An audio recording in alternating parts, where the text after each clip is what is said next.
시청자 여러분 안녕하십니까? 아시아 뉴스픽 권영훈입니다. 곧바로 시작해 보겠습니다. 첫 번째 뉴스픽입니다.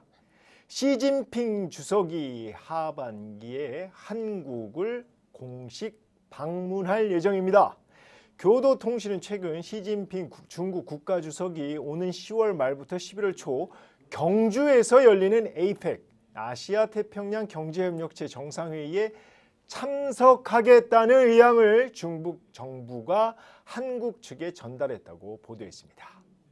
자, 이번에 시 주석이 방한할 경우 2014년 이후 11년 만입니다. 자, 보도에 따르면 시 주석의 방한 추진은 중국 지도부가 북한 비핵화를 고리로 한국, 일본과 협력 강화를 모색하고 있는 것과 관계가 있다고 전했습니다. 자, 최근 북한이 러시아와 협력해 핵 미사일 개발을 추진하고 있기 때문인데요. 자, 중국이 무엇보다 한국과 일본과의 협력을 강화하려는 배경은 트럼프 관세 위협이 격화되자 한국과 일본에 접근할 전략적 기회가 생겼다고 판단한 겁니다. 쉽게 해서 한미일 사이에 균열을 틈타 이제 그거를 활용해 보겠다 뭐 이런 건데요. 트럼프 정부가 지난달 중국에 10% 추가 관세를 부과하자 시진핑 정부는 곧바로 미국산 에너지 상품에 대해 10에서 15% 보복 관세로 맞불을 놨습니다. 자, 또 미국이 이번 달 중국의 추가 관세 10%를 재차 부과하자, 그러니까 총 20%죠. 중국은 즉각 미국산 농축산물에 2차 보복 관세를 가했습니다.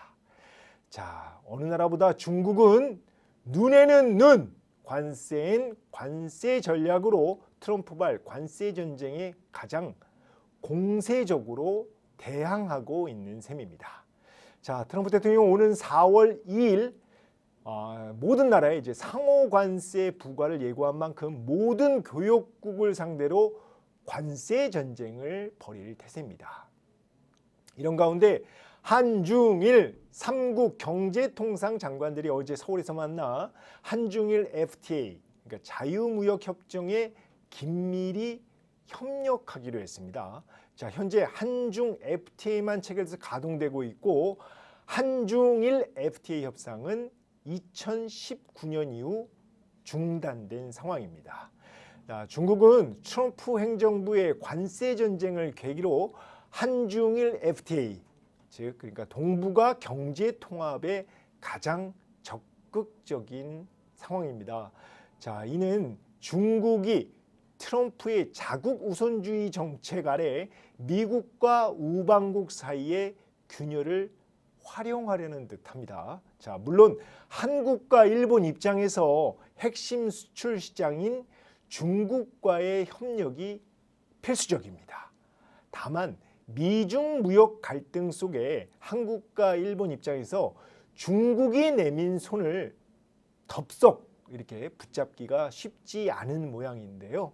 자, 한국과 일본은 미국이 지켜보고 있는 가운데 3국 관계 설정에 조심스러운 입장이며 오히려 중국의 공급망 관리, 그다음에 수출 통제 관련 우호적 대우를 적극 주장하고 있는 상황입니다. 중국이 지난해부터죠. 흑연 등 그 핵심 광물 수출 통제 움직임을 보이자 일본은 최근에 중국산 흑연 전극에 95.2% 반덤핑 과세를 부과하기로 했습니다. 그러자 이번 회의에서도 중국에서는 이제 우려를 표명하기도 했는데요. EU, 그러니까 유럽연합 역시 트럼프발 관세 위협에 공동 대응 의지를 다지고 있는 상황입니다. 자, 두 번째 뉴스픽입니다. 메이디그룹은 지난해 매출액이 전년보다 9.5% 증가한 4,091억 위안, 순이익은 14.3% 늘어난 385억 위안을 기록했다고 밝혔습니다. 시장 예상치를 뛰어넘는 역대 최대 실적인데요. 자, 중국 가전 1위 메이디그룹은 지난해 중국 당국의 2구 환신, 즉 그 낡은 제품을 새 것으로 교체 지원해주는 정책에 힘입어 가전 수요가 늘어나면서 양호한 실적을 달성한 겁니다. 지난해 해외 매출 비중이 40%를 초과했고 이 가운데 OBM 사업 비중이 43%에 달했는데요. OBM은 뭐냐? 오리지널 브랜드 매니팩처링의 약자로 제조업체가 그 자사 브랜드를 통해 제품을 설계해서 마지막 이제 판매까지 하는 방식인데요. 대표적으로 애플과 삼성, 나이키 등이 이 OBM 전략을 구사하고 있고 메이디그룹은 해외 시장에서 적극 그 OBM 전략을 쓰고 있습니다. 11개 국가에서 22개 해외 R&D 센터를 보유하고 있고 23개 해외 생산 기지를 두고 있습니다. 자, 배당 수익률이 4.6%이며 메이디그룹은 50억에서 100억 위안 규모의 자사주 매입 계획도 밝혔습니다. 자, 특히 중국 정부가 올해 2구 환신 정책을 확대해 3천억 위안, 우리 돈 60조 원을 그 예산에 배정한 만큼 정책 수혜도 기대됩니다. 자, 오늘 중국 심천 증시에서 메이드그룹은 2% 이상 상승했습니다. 세 번째 뉴스픽입니다. 중국 정부가 국영은행 자본 확충을 위해 5천억 위안, 우리 돈 101조 원을 투입합니다.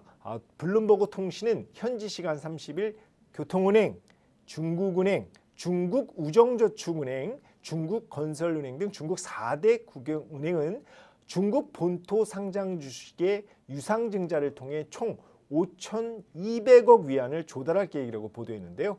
중국 재정부가 특별 국채를 발행해 5천억 위안의 주식을 매입할 예정입니다.